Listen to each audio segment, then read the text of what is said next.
নাম থকাৰ পিছতো যদি আমি বিদেশী বুলি গম পাওঁ, কাৰণ NRCত নাম বহুতে চলে বলে কলে কৌশলেও সোমাইছে। কোনোবাই কৰিমগঞ্জত যদি চাহাবুদ্দিন আছে, তাই এটা চাইলিৰ পৰা মানুহে গৈ তেওঁক বিচাৰি আনিছে, আনি কৈছে পিতা পুত্ৰৰ মিলন হৈ গল। গতিকে যি ধৰণে অসম NRC হল, সিয়ে গোটেই প্ৰক্ৰিয়াটোৰ ওপৰতে বহুত সন্দেহৰ সৃষ্টি কৰে। গতিকে আমি সিদ্ধান্ত লৈছো যে NRCত নাম থাকক বা নাথাকক, যদি বিদেশী বুলি তেওঁক আমি সম্পূৰ্ণভাৱে বুজি পাওঁ, তেতিয়াহলে আমি তেওঁক পুছবেক কৰিম। যোৱাকালি ৰাতিও আমি 19 গৰাকী ব্যক্তিক পুছবেক কৰিছো। খুব সম্ভৱ আজিও 9 গৰাকী ব্যক্তিক আমি পুছবেক কৰিম, আৰু এইটো অসমত বৰ্তমান চলিব। আৰু কিন্তু এইটো ঠিক যে লাখে লাখে মানুহে পুছবেক কৰাটোতো সম্ভৱ নহয়, কিন্তু যিমান সম্ভৱ আমি পুছবেকৰ কাম হাতত লৈছো।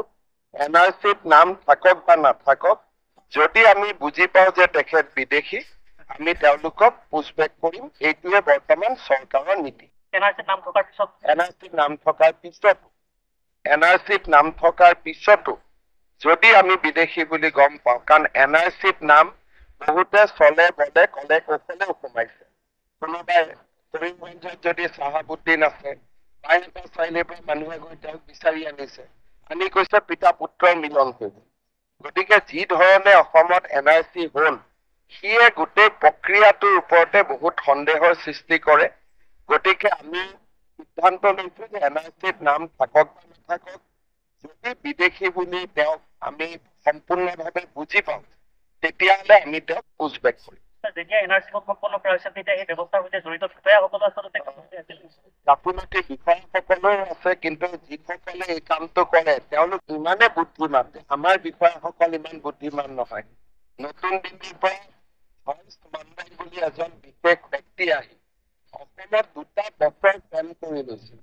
বহু কেইজন ডেকা যুৱকক আমেৰিকা আৰু ইংলেণ্ডত পঢ়ুৱাই লৈ আহিছিল অকল NRC খনত কেনেকে NRC খন বেয়া কৰিব পাৰি। এই ধৰণৰ ষড়যন্ত্ৰবিলাক আমি সেই সময়ত গম পোৱা নাছিলো, আমিতো সাধাৰণভাৱে লৈছিলো। এতিয়া এই ঘটনাবোৰ মুখ্যমন্ত্ৰী হোৱাৰ পিছত মোৰ নলেজত আহিলে, তেতিয়া মই মুখ্যমন্ত্ৰীও নাছিলো। গতিকে মই ব্যক্তিগতভাৱে অকল NRC খন এটা তথ্য হব পাৰে, NRCত নাম থাকিলে যে তেওঁ ম্যাদী পট্টা পাই গল, সেইটোক মই বিশ্বাস কৰিবলৈ মই সাজু নহয়।